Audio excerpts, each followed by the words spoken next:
In times of trouble and uncertainty, when life feels heavy and hope begins to fade, there's a silent cry rising from the depths of the soul, a cry for rescue, a plea for peace.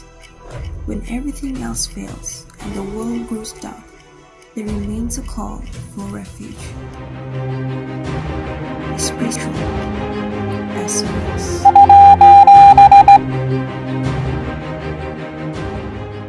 May our God bless you greatly and abundantly.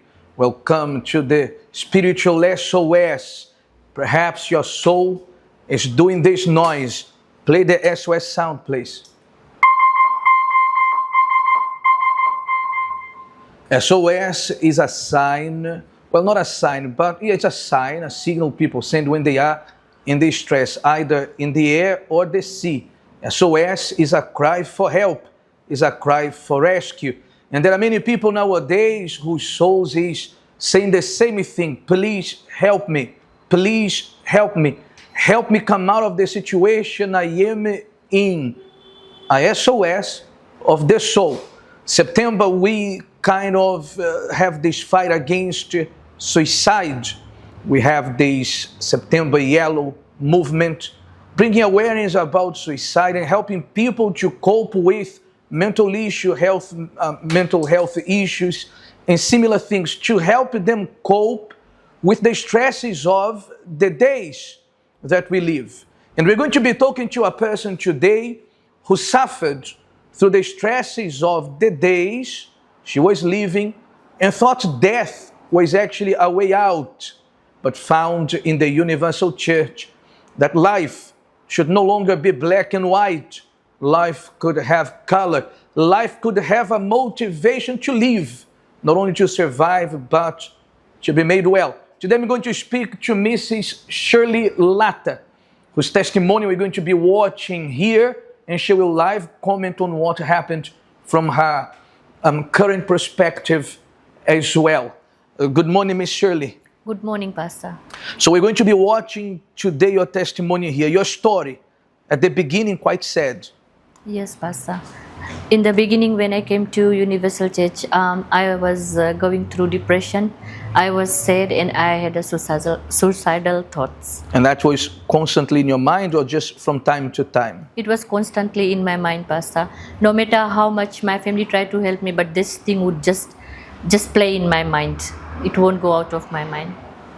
And perhaps you are facing a similar situation. Your life is troublesome and life has lost its appeal to you. Perhaps that's you. You have gone through so much in life that life is no longer appealing. You think death is a way out. And I want to show you here that there is help for you. You who are struggling, facing difficulties within yourself, but hope that God can actually help you to overcome this. Perhaps this hope is fading away ever so slightly, but constantly, to the point of hoping right now, being very little, close to none. Let us watch her testimony now. Let us go to the television here and watch. Is that you? Yes, Pastor, it's me. That's you. So let us see what happened. My name is Shelly. Before I came to Universal Church, I was suffering from depression and anxiety. I was so much afraid. I was so much in fear that I was not able to stay alone. I always want to be accompanied by my daughter or my husband.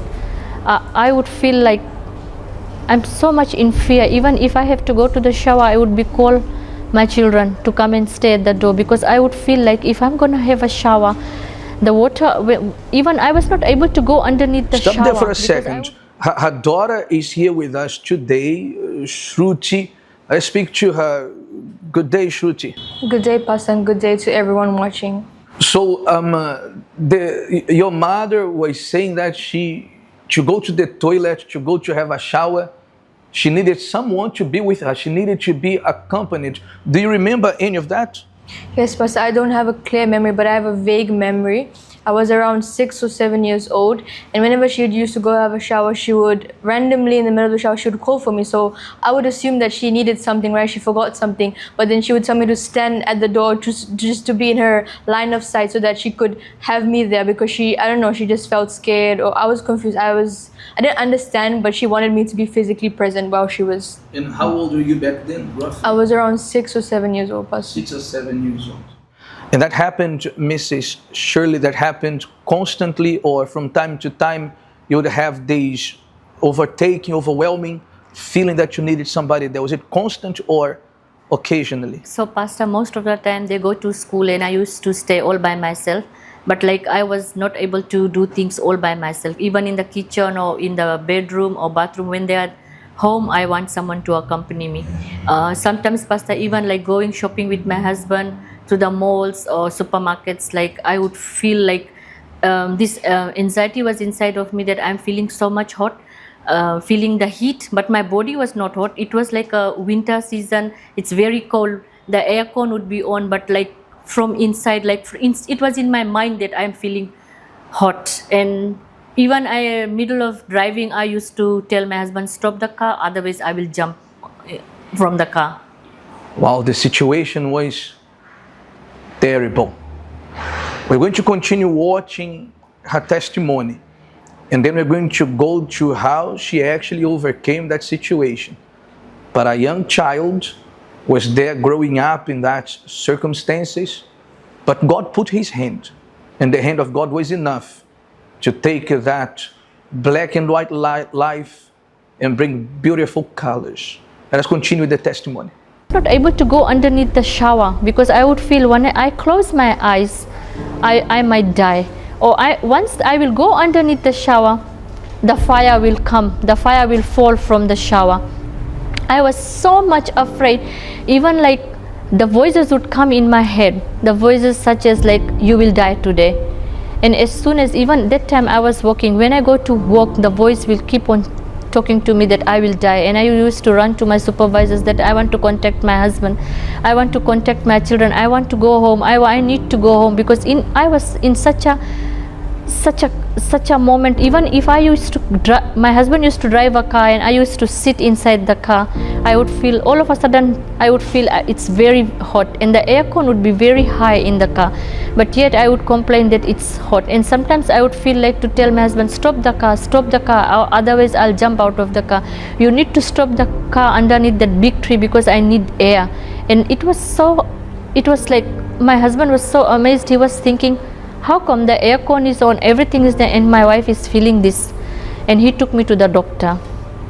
The doctors, they examined, I went through some tests, and they questioned to my husband if I was going, there is some accident, there is a tragedy, a shock, something has happened, or someone has recently died in my family, that could be one of the cause. And my husband said, no, not such case, like, and he put me on antidepressant pills. And he asked my husband, we have to give that pills to put your wife to sleep, let her brain, her mind to sleep. And the only solution is when I take that antidepressant pills, I used to sleep. For that moment, that pills that put me to sleep. And as soon as I'm out of the sleep, then I still feel like such things like sad, afraid, fear of death, fear of sadness. Everything was surrounded, and few times even like things was getting worse, that it also affected my marriage, my love life. My husband was like keep on looking at me with this situation. Okay, so we stopped here for a moment, and perhaps we're gonna see hear from her now, how she actually overcame. Perhaps you're watching us now and you think, is that real? Can somebody actually feel this way or behave this way? And the answer is yes. She's right here with us today. That's how much she struggled. That's how troubled her life was. Until God brought color back to her life. To this point, life was black and white. Perhaps the desire to live was no longer there. Let me speak to her now. During this time of difficulties, of tribulation, when your mental health was not okay, did you consider suicide as an option? Yes, Pastor. Did you ever attempt suicide? Yes, I opened the car door to jump out, but my husband was able to hold my hand and pull me back. And back in those days, you were living in New Zealand. Yes, Pastor. Right? We here in Fiji driving 50 kilometers an hour, you jump out of the car, Yes. you have a few scratches. But there, the highway is actually speed is fast. Yes, it was on the motorway, like 100 to 120 kilometer per hour. And then you had that desire to jump off the car. And one time he just drove from the motorway, he took the exit and went to the car park. And he stopped the car and he took me out of the car and he said, "What's wrong with you? Why are you behaving like that? What would have happened if you would have jumped? You would have died or you have done." I said, "Yes, I want to die." I used to say to him, "I want to die." Because this voice was so intense, Pastor, that like it was constantly in my mind talking to me that you will die today, you will die today. And I was like, I was traumatized. I was so tired of that voice. I don't know what to do. Like even my husband physically used to talk to me, but my mind was like still like I was not able to overcome from those words that was been constantly like making my life black and white. Most people in the world, most of us, perhaps we cannot fully understand because you have not ever heard this voice in your mind. This persistent voice saying you have to die. So you hear her testimony and you say, wow, I don't know what that is like. But there are some of you watching us now that you know exactly what she's talking about. Because the same voice is inside of you. The same persistent voice of death, thought of death is in your mind.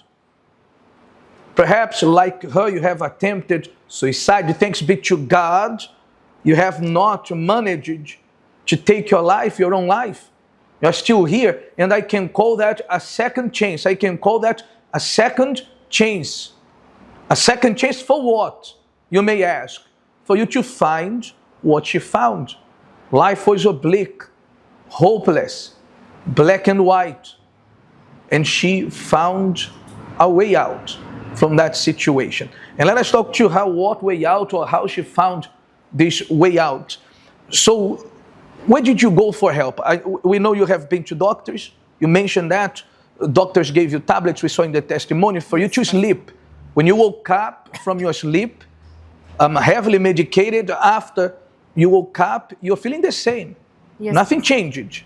After the sleep, when I woke up, I would feel dizzy and few times I would faint out in my house because the induce of that medication was so high that I could still feel my body was not like in a normal state. Your daughter also, she mentioned something about it. One day you saw your mother passed out in the house. Yes, Pastor. So there was this time she was in the kitchen, I believe, washing the dishes, and I was in the front. And all of a sudden, I hear a thud, right? So I run to the kitchen, and I see her pass out on the ground. And since I was so young, I didn't have that understanding of what fainting is. So I assumed that something happened to her, or that she even, died. So I was panicking. I was worried. And during this time, there was no one else at home. My dad wasn't there. My brother wasn't there. So I was panicking. So immediately I called my dad and I said, Mom's on the floor. And I even didn't tell him that, she fainted on the floor. I said, she's lying on the floor. And he was confused. He's like, well, what do you mean lying on the floor? I said, I don't know. She was washing the dishes and now she's on the floor. Should I call the ambulance or whatnot? And then I believe he came home. Came home. So it was disrupting your family flow, husband work, your children, mental health as well affected. Yes, Pastor. By all this situation. Yes, Pastor. So after you went to the doctors, you did what we should do physically and nothing could help. Yes, Pastor. Where did you go for help? So, Pastor, like in the end, like after like my children were also affected through looking at me, seeing through all those situations I was going through. Even my children would be sad, like there wasn't any joy on their face. Even my son used to be very down. So one of the friends, she invited us to Universal Church. When we went to Universal Church, our woman of God, she sat with me and she did a counseling. She said, this voice is coming in your mind. This voice is coming in your mind. The word of God will help you and the word of God can set you free. So she started to give me papers of faith, chain of prayer. She used to sit. Whenever I used to go, Pastor, she would always sit with me. She would say, no, you have to reject this voice. Don't accept this voice. This voice is like constantly tormenting you. she used to like praise me. You are a beautiful woman. You have a lovely family. And this voice cannot control your mind. These thoughts are in your mind, and we are here to help you whenever you need us. She gave her phone contact, and she even gave me a tea for soothing my mind. I can't remember. It was Twigging's tea. She gave me, and she said, "Tonight you will not take any more tablets. These tablets, you take it and throw it in the bin. And I'm giving you this whole packet from the office, and you're gonna drink and sleep calmly." So I started to go, and I used to started to take all the advice. Pastor, one thing I felt so good, because like sometimes at home, husband used to, he doesn't know what to do because looking at me, my children. So when I sit, she was very patient to hear every words I was sharing with her, what I'm going, what is the voice, what is affecting me, how I'm feeling. This voice is telling me I'll die, and I used to cry and tell her that I have such a small children. If I die, who will look after me? She said, "No, God has a plan for your life. God has a plan for your family. And from today onwards, you will not take any pills, and you will keep coming to the church. We are here to to sit with you, to do a counseling session with you, and we'll advise you." And she'll used to give me the Bible verse to meditate on. Like every night you go home, whenever you feel this voice, she used to say, whatever you're doing in your house, leave it, run and meditate on it. I used to write those words and paste it in my kitchen wall, in my fridge, and everywhere, Pastor. The word of God set me free. Today my life is colorful, and I'm happy. My family and my children are blessed, looking me and the states that I'm joyful. I can see that the young child of 6, 7 years old, today 18 years old, 19 years old, going to university, marriage thriving, her son who saw all day serving God all the way in the UK, Yes, Pastor. in England. And what makes me feel more joyful is that some people, they think, I'll go to the church, all I will do is pray. And that's not all you did, right? You found counseling, Yes. you found guidance, you found care Yes. from people that cared for you deeply. And Pastor, the woman of God that she was like doing counseling session, she never judged me. She never put me down. She never criticized at me. She was open to sit down all those hours. Even the service finished, people used to go. She used to sit with me alone in the auditorium, and she'll talk to me for hours. And I felt like I used to call her, "You my big sister." And that's a beautiful thing. And I tell you, you who are watching us now, when you come to church, it's not just prayer. You can find counseling, you can find people who will actually listen to you and try to help you. Now I know why you are so caring for people, why you're always attentive to people, because you came from that. Yes, Pastor. You grew from that. When I see the people in the same situation, this is just a memory that I went through that. But now I am over there. One day the woman of God was doing that, and now I'm sitting with them. And Today you're in that position of the woman of God helping. Yes, Pastor.